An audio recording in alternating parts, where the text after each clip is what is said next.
Al morir en aquel viernes por la tarde, Jesús fue sepultado según las costumbres de la época. Años después de su resurrección, un sudario comenzó a ser venerado por cierta parte del cristianismo, alegando ser el manto utilizado en la sepultura. ¿Realmente ese manto fue usado para cubrir a Jesús? ¿Qué evidencias son presentadas por los creyentes para corroborar esta afirmación? ¿Cómo realmente fue sepultado Jesús? En búsqueda de respuestas, aquí comienza Evidencias.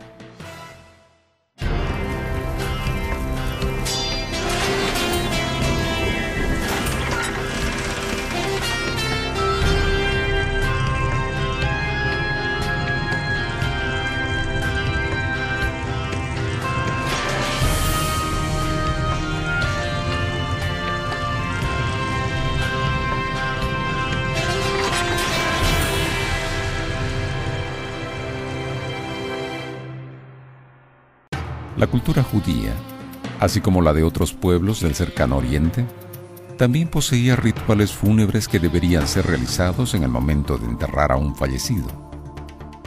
¿Cuáles eran estos rituales y cómo se desarrollaban en la época de Jesús? En Jerusalén había varias tradiciones sobre cómo enterrar a los muertos.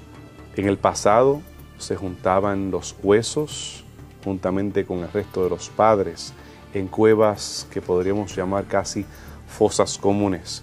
Los cuerpos eran preparados en sábanas, las cuales usualmente eran de lino, envolvían al difunto, le ponían especies, aceites, perfumes, y entonces eran depositados en el lugar donde había sido seleccionado por la familia para tener a toda la familia junta. Había cementerios públicos donde se llevaba a cabo la sepultura, pero también había cuevas y cavernas que a veces eran adaptadas como un lugar para sepultar a los muertos, y los cristianos usaban también eso.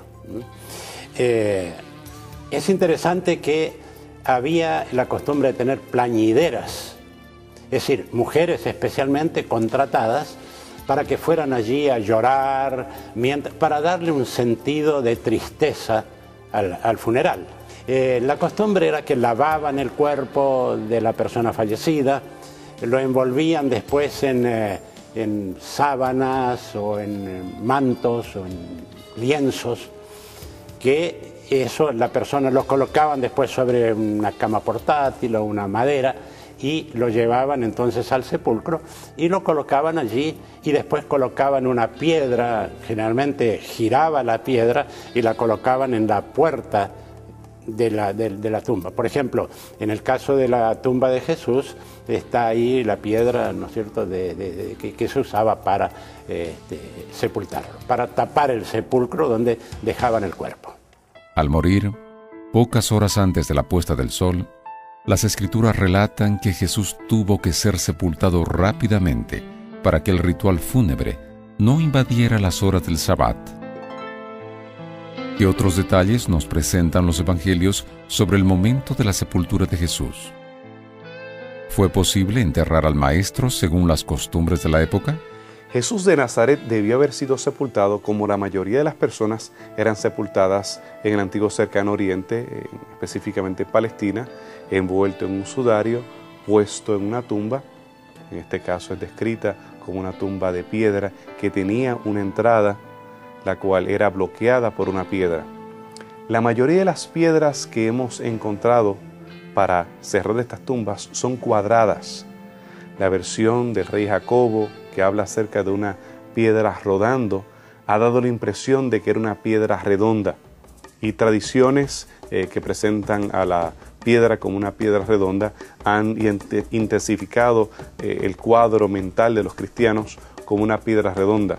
Sin embargo, es muy probable que haya sido una piedra cuadrada la que sostuvo o mantenía privada a la tumba de Jesús o como era común en las tumbas del primer siglo.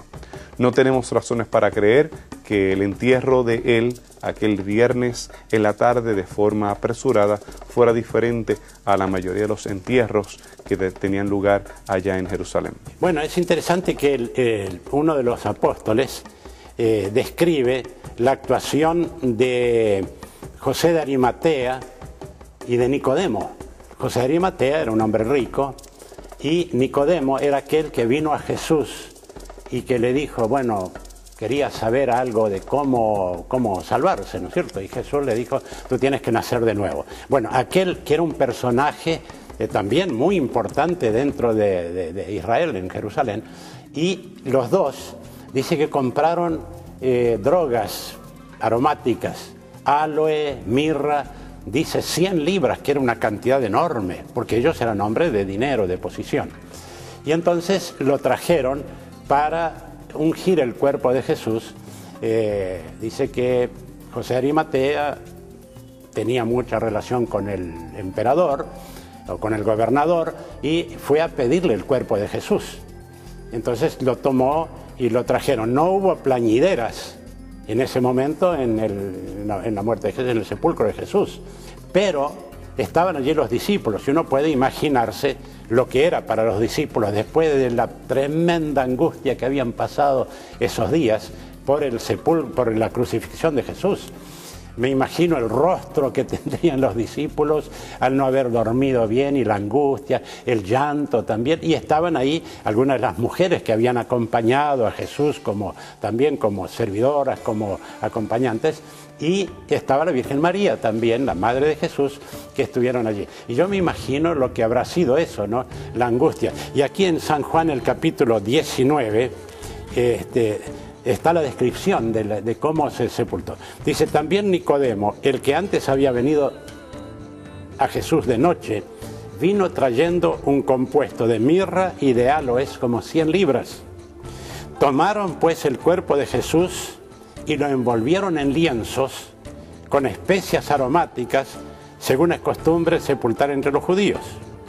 Y entonces, en el lugar donde había sido crucificado, había un huerto, y en el huerto un sepulcro nuevo, en el cual no había sido aún puesto ninguno. Allí pues, por causa de la preparación de la Pascua de los judíos, y porque aquel sepulcro estaba cerca, pusieron a Jesús. Y yo me imagino el acompañamiento allí, la tristeza de todos, ¿no es cierto? ¿Por qué? Porque los mismos discípulos habían dicho que ellos esperaban que Jesús habría de redimir a Israel. Pensaban incluso, y eso es el comentario bíblico y de otros comentarios, dice que ellos esperaban tener incluso una posición muy elevada en el reino que Jesús iba a establecer. Así que ese funeral, ese entierro de Jesús, o el colocarlo en la tumba, tiene que haber sido muy, pero muy triste para ellos. Pero allí se colocó a Jesús bien ordenado, con los mantos, para que descansara en la tumba después de su crucifixión. Los evangelios narran que en la mañana del domingo Jesús resucitó y se le apareció a algunos de sus seguidores. También revelan que más adelante Él se presentó a todos sus discípulos y por fin se despidió de ellos subiendo al cielo. A partir de entonces, el libro de Hechos de los Apóstoles comienza a contar cómo los discípulos y los apóstoles comenzaron a predicar las enseñanzas, revelando el verdadero significado del ministerio, la muerte y la resurrección de Jesús. Es interesante notar que ni el libro de los Hechos ni las epístolas del Nuevo Testamento hacen alguna mención sobre la conservación del manto de Jesús y su veneración. Pero, para el año 544, un sudario fue encontrado en la antigua ciudad de Edesa, y a partir de ese momento comenzó a ser venerado como perteneciente a Jesús debido a la figura que allí se encontraba. El sudario fue preservado por distintos reyes, duques, condes y señores, hasta que en 1578 fue depositado en la Catedral de Turín, local donde se encuentra hasta el día de hoy. Realmente, en la controversia en cuanto al manto o los mantos, porque podremos preguntar cuál de ellos, comienza durante la época de la Edad Media. Ya para el siglo XV, el manto que se encuentra en Turín, al norte de Italia, es el que más énfasis se le da. Pero había varios mantos que alegaban tener rostros de Jesús, los cuales eran comercializados como reliquias durante la Edad Media. El que finalmente se considera como el campeón entre todos estos mantos es el que se aloja en Turín y el que ha sido venerado hasta nuestros días.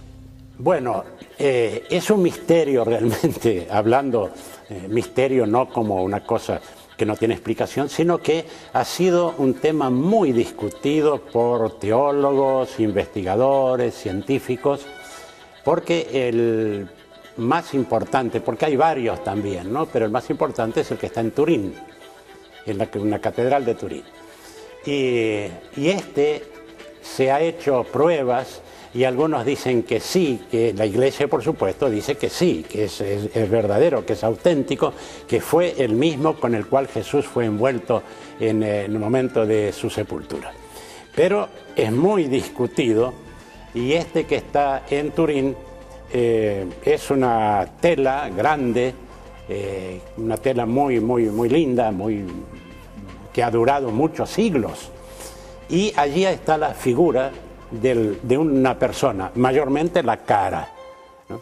Y da la impresión que fue como que una fotografía que fue tomada, pero es como si fueran marcas de... Y hay una serie de teorías. Por ejemplo, se habla de que, por ejemplo, una de las teorías es que fue pintado por Leonardo da Vinci y que es un autorretrato de Leonardo da Vinci. Cuando uno mira y si ve una foto de Leonardo da Vinci, se parece mucho. Pero se hizo el estudio con carbono 14, varios científicos en varios lugares del mundo, y le ponen la fecha entre 1200, 1300 más o menos, que no era original, sino que fue en ese tiempo. Pero en todo caso, surgió lo del Santo Sudario, que estuvo en varios lugares, fue llevado por reyes, por dignatarios eclesiásticos, estuvo en distintos lugares y finalmente vino a parar a la Catedral de Turín. Ese es el más famoso, había uno de Edesa y había otros que algunos dicen que es también original o que era uno de los, se habla en la Biblia de un manto, un sudario o una sábana grande y también de otros más pequeños. Y algunos dicen, bueno, el grande es el que está en Turín, los otros son los que están en los otros lugares. Pero surgió eso y pasó de mano en mano de reyes, dignatarios eclesiásticos, hasta que vino a Turín y es considerado por la Iglesia Católica como algo sagrado.